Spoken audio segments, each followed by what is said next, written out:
Sa wakas, nakita rin natin ang lubusan na yung ipinagmamalaking ganda ng El Nido. Tulad nga ng buhangin na to. Suwabe-suwabe. Nandito nga tayo sa Intalula Island. Masarap na rito mag-relax, mag-inom. We are proceeding to our final destination in Talula Island. Intalula Island. Good for chill for relax. Dito na tayo If pupunta. you want to play volleyball, there have a volleyball court here and then there have a comfort zone. Mayroon palang volleyball dyan. Remember, we Pwede tayo spend our mag-relax. time here at Pag-ibang hugis man yung ating nakita. Pero isa lang, kanilang pinapakita yung kanilang ganda. Tulad nga nun.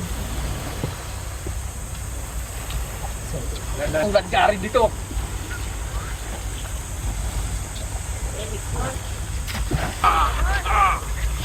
Ito naman yung buhangin nila. Malapulbos. Pwedeng ilamos. Ang linaw. Panalo. Kita mo naman yung buhangin nila. Tuwanan nga natin.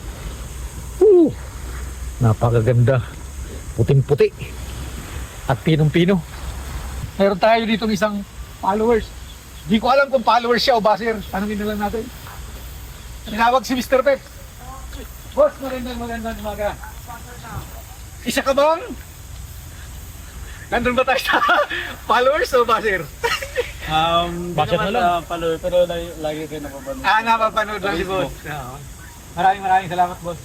Ano ka ba dito, boss? Isa ka dito sa Tordeten? Stop sa lagi. Na? Stop ng lagi. Stop siya ng resort dito. Siya pala ay isang stop ng isang resort dito. Isa ata to sa top of the beautiful Number 2. number 2 sa buong mundo. Itong El Nido. Yung Intalula Island. May pagkakalam din natin. Number 2 sa buong mundo. Yung lugar na to. Dahil sa kanyang ganda. At yung pinakangkuan dito, matawag doon, walang man-made. Natural talaga siya.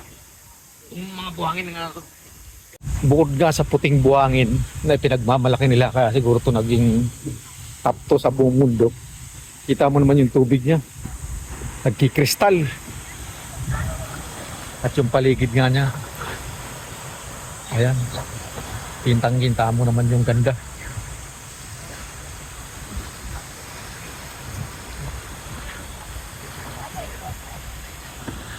View at view pa lang nito. Panalong panalo na. Sa ganda at ganda nito.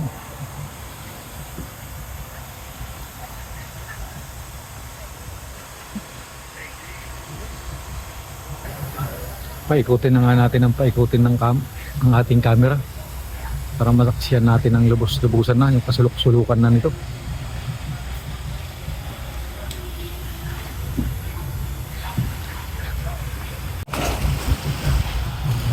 Yan nga yung tubig niya.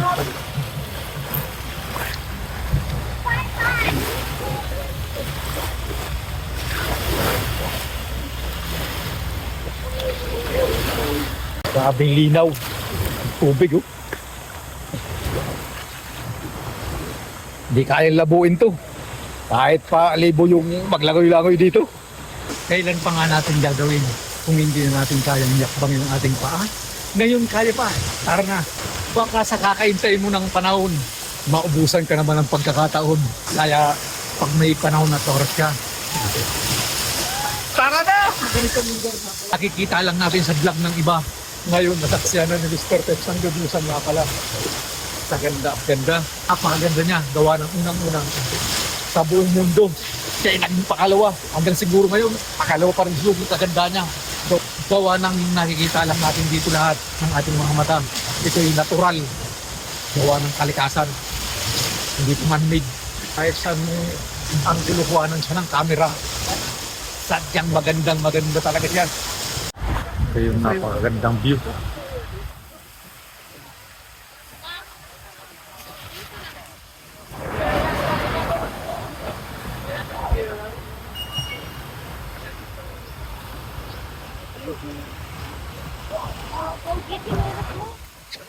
Mag-uuwian na.